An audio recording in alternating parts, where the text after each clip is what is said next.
Welcome. Today I'm pretty excited about delving a little bit deeper into progressive tapers, but before we do, you can start to play the game with me. These are two cases done about 35 years apart. The one on your right was done probably in the last 2 to 3 years, and you might have seen it. The one on the left is a case that was done a long time ago, and they have similarities, don't they? If you start to look at the shapes and the flow of the canals, you could say, wow, but they were done with completely different armamentarians. So the first thing you're noticing is, wow, you can do that with two completely different armamentarians. Armamentarians are separated by decades of work. Let's take a look. Let's delve deeper today into progressive tapers, and let's look at how we can come aboard to the modern era and we can do things easier, better, and faster.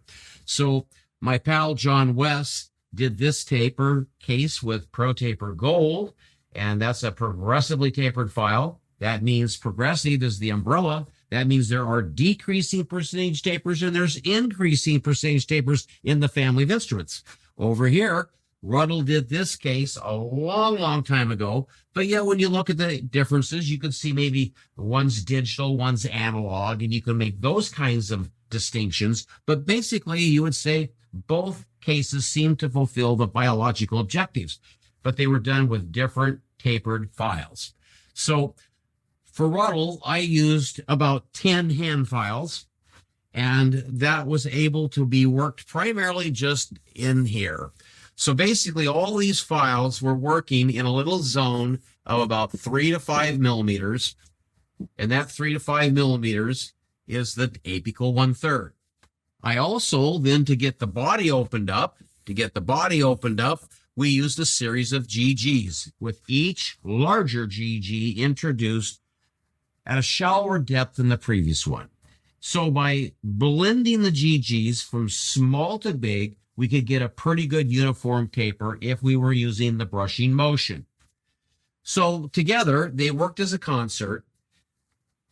ISO O2 tapered hand files with Gates Gliddens. Gates Gliddens restricted to the straightaway portions of the canal, whereas the instruments that are carving that deep shape and blending it back into the body were done with hand files.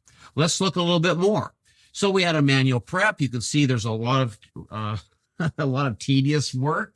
It's easy to maybe have some bumps and little transitional areas between GGs, but lots of files and lots of instruments. Stainless steel was the day. That's what we did back in that era, and we had a lot of technique-sensitive issues, and we took more chair time. And if you look a little more about these instruments and how they actually work, I think it's good to review them. We should delve a little bit deeper. Everybody knows, if you're talking about the International Standard Organization, that all companies that produce files have nomenclature, and we say D0. That's at the first rake angle. It's almost the end of the file, but it's actually up about 1/4 to 1/2 millimeter. And then if we go 16 millimeters up, that's the last cutting flute. So all ISO files had 16 millimeters of cutting blades. And of course, there was a 3200, 0.32 was the taper over the 16 millimeters. And so if you added 32 to the number on the handle, 32 plus 10 is 42, 32 plus 15, and you can start to read them right out. So those were O2 tapered. And if you did the math and you divided actually 32, I don't know why I went back to white, but we're going to go back to white. I insist. And you divide that by 16, you can see you get the O2 taper. That means every instrument gets bigger by 2/100ths of a millimeter every 1 millimeter you go up. And it also means that the files, the gap is 2/100ths. So it gets bigger by 2/100ths over 2/100ths. So there you go. You got the taper. Well, what's next? The GGs that were confined to the straightaway portions, we were always teaching brush away from furcal concavities, move the canals intentionally to the bulk of dentin, and we could get pretty good with our Gates Gliddens, couldn't we? And that's how endodontics was done for decades after decades after decades. So that's kind of an old look at what we had. And then we got into rotary. And with rotary, the big problem was, how do you get these tapers that we wanted? How do you get tapers of 6, 7, and 8%? Steve Buchanan even came out with an instrument in the early middle 90s, I guess, and it had 10 and 12% taper.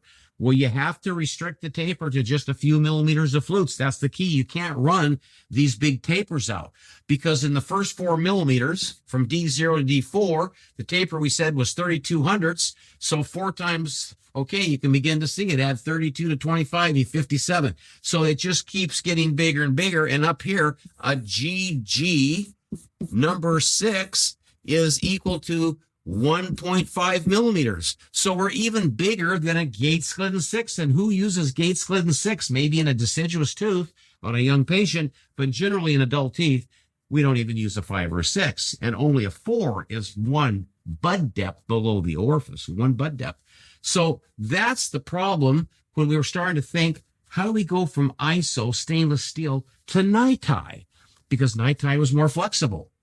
But one of the things that I want to point out is it was the beginning of the thinking of change the taper.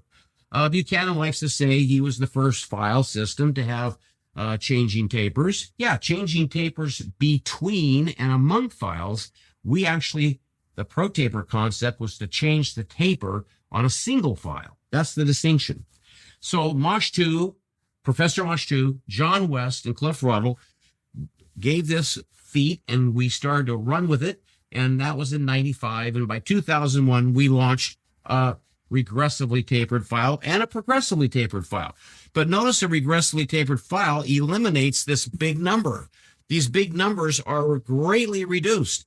And if you superimpose this file over the fixed tapered NiTi file up above, forget the gold treatment. That even helps more. But we're just talking about the silhouette, the dimensions of the instrument over its active portion. So in every instance, you can see it helps to reduce the tapers, because if we do this little stunt and superimpose that instrument, you can begin to see how much tooth structure. So you got to put all these ideas together. You want the shape. You want the shape that allows for cleaning. You want the shape that allows for controlled filling. You want the shape that maximizes residual dent. And you want the shape that preserves the tooth for as long as possible.